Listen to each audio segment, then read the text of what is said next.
ஆமாங்க. வணக்கங்க. நீங்க இன்னைக்கு இந்த ஒரு வீடியோல எத பற்றி பார்க்க போறோம் அப்படின்னு பார்த்தீங்கன்னா, நகைக்கடன் தள்ளுபடி 5 சவரன். எந்த கட்சி தமிழகத்துல நகைக்கடன் தள்ளுபடி அறிவிப்ப வெளியிடுறாங்க? நகைக்கடன் வாங்கியவர்களுக்கு ஒரு சில திடீர் மாற்றங்களை வெளியிட போறாங்க. ஒரு சில 3 அவசர அறிவிப்புகள் என்னென்ன இத பற்றி தான் இந்த ஒரு வீடியோல பார்க்கலாம். அதிகபட்சமா 1/5/2025 முதல் நகைக்கடன் தள்ளுபடிக்கு உண்டான அறிவிப்பு வெளியிடப்பட வாய்ப்புகள் அதிகமா இருக்கு. எலெக்ஷனுடைய ரிசல்ட் வர்றதுக்கு முன்னாடியே நகை கடன்களை தள்ளுபடி செய்யறதுக்கு நிறைய வாய்ப்புகள் இருக்கு. யாருக்கெல்லாம் நகை கடன் தள்ளுபடி கிடைக்கப்படும்? வீடு வீடாக ரேஷன் அட்டைகளுக்கு டோக்கன் வழங்கிட்டு இருக்காங்க. இதெல்லாம் எங்க போய் முடியும்னு தெரியல. இதை பற்றி அந்த ஒரு வீடியோல நம்ம பார்க்க போறோம். நீங்க நம்முடைய சேனலை முதல் முறையா பாக்குறீங்க அப்படின்னா மறக்காம ஒரு சப்ஸ்கிரைப் பண்ணி பெல்ல கிளிக் வச்சுக்கோங்க. கூட்டுறவு வங்கிகள்ல நகைக்கடன் வாங்கிய அனைவருக்குமே 5 சவரனுக்கு வைத்திருந்தீங்கன்னா அப்படின்னா உங்களுக்கு முழுமையா தள்ளுபடி செய்ய போறாங்க. தமிழகத்துல கூட்டுறவு வங்கிகள்ல அடகு வச்சிருக்கிற நகைக்கடன்கள் அனைத்திற்கும் தொடர்பான தள்ளுபடி பொதுமக்கள் கவனத்தை ஈர்க்கக்கூடிய செய்தியாக அந்த வகையில் கூட்டுறவு வங்கிகளில் எவ்வளவு நகைக்கடன் தள்ளுபடி செய்யப்படுகிறது, எவ்வாறு விண்ணப்பிக்க வேண்டும் என்பதையும் பொதுமக்கள் அறிந்து கொள்வது இப்ப இருக்கிற டைம்ல ஒரு கட்டாயமான ஒரு விஷயம். அவசர தேவைகள், மருத்துவ செலவுகள், விவசாய பணிகள் அல்லது குடும்ப செலவுகளுக்கான பலரும் தங்களை நகைகளை கூட்டுறவு வங்கிகளில் அடகு வைப்பது வழக்கமான ஒரு செயல்தான். ஆனால் தற்சமயம் பாத்தீங்கன்னா இந்த நகை கடன்களின் ஒரு பகுதியை தள்ளுபடி செய்வது குறித்து அரசு வெளியிட்டுள்ள வழிகாட்டுதல்கள் மக்களின் மத்தியில் பெரும் எதிர்பார்ப்பை உருவாக்கி விடுகிறது. குறிப்பாக குடும்பத்திற்கு 5 சவரன் வரை நகை அடக்கடன்கள் தள்ளுபடி பட்டியலில் சேர்க்கப்பட்டு ஆய்வு செய்யப்படுகின்ற என்ற தகவல் பரவியுள்ளதால் பலரும் தங்கள் நகைகளுக்கு இந்த சலுகை கிடைக்குமா அப்படின்ற மாதிரி ஒரு குழப்பத்துல இருக்காங்க. கண்டிப்பா கவலையப்பட வேண்டாம், உங்களுக்கு இந்த நகை கடன் தள்ளுபடி கிடைக்கும்.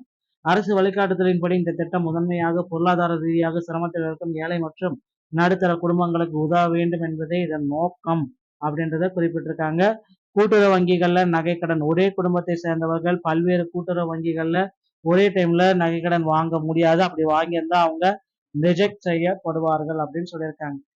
எப்படியெல்லாம் விண்ணப்பிப்பது அப்படின்னு தான் நகைக்கடன் தள்ளுபடி பெறுவதற்கு புதிதாக விண்ணப்பம் செய்ய வேண்டுமா என்ற கேள்வி பலரிடம் இருக்கிறது. பொதுவான சந்தர்ப்பங்களில் புதிய விண்ணப்பங்கள் சமர்ப்பிக்க வேண்டி அவசியம் இல்லாமல் கூட்டுறவு சங்க அதிகாரிகளே வங்கிகளில் உள்ள கடன் பதிவுகளை ஆய்வு செய்து தகுதியானவர்களை தேர்வு செய்யும் நடைமுறையை பின்பற்றியவர்கள். கடன் வாங்கியவரின் ஆதார் எண், குடும்ப அட்டை, நிலுவையில் உள்ள கடன் தொகை மற்றும் அடகு வைக்கப்பட்டுள்ள நகையின் அளவு போன்ற விவரங்கள் அதிகாரிகளால் சரிபார்க்கப்படுகின்றன. அதன் அடிப்படையில் தகுதியானவர்களின் பட்டியல் தயார் செய்யப்பட்டு அந்த விவரங்கள் சம்பந்தப்பட்ட கூட்டுறவு வங்கி கிளைகளுக்கு அனுப்பப்படுகிறது. இதை பேஸ் பண்ணி தான் அவங்க நகை கடனை கொடுக்குறாங்க. ஒரு நபரின் தள்ளுபடி பட்டியல் பெயர் உள்ளதா என்பதை அறிய அவர் கடன் பெற்ற கூட்டுறவு வங்கி கிளைக்கு சென்று அதிகாரிகள் விசாரிக்கலாம். தேவையான பட்சத்தில் ஆதார் அட்டை எண், குடும்ப அட்டை நகல்களை வழங்கி தங்கள் விவரங்களை உறுதிப்படுத்திக் கொள்ளவும் கூறப்படுகிறது. தகுதி மற்றும் தேர்வு செய்யப்பட்டு அதற்கான பதிவுகள் புதுப்பிக்கப்பட்டு அடகு வைக்கப்பட்டுள்ள நகைகளை மீட்டெடுக்கும் நடைமுறைகள் தொடங்குகிறது.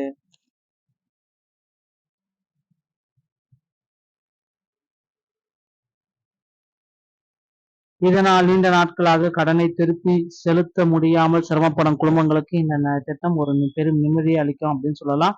கிராமப்புறங்களில் பொருளாதார சுமையை குறைத்து விவசாயிகளுக்கு பொதுமக்களுக்கும் மீண்டும் தங்களின் வாழ்க்கையை நிலைநிறுத்திக் கொள்ள இந்த திட்டம் உதவும் அப்படின்றதை எல்லோருமே எதிர்பார்க்கிறாங்க. கண்டிப்பா நகை கடன் தள்ளுபடி அப்படின்ற அறிவிப்பு வர இருக்கு. யாருக்கு இந்த நகை கடன் தள்ளுபடி முதற்கட்டமா வழங்க இருக்காங்க அப்படின்றது தான் இப்ப கேள்விக்குறியா இருக்கு. யாரெல்லாம் அந்த நகை கடன் தள்ளுபடியை பெறுவதற்கு வாய்ப்புகள் இருக்கு அப்படின்றது தெரியல.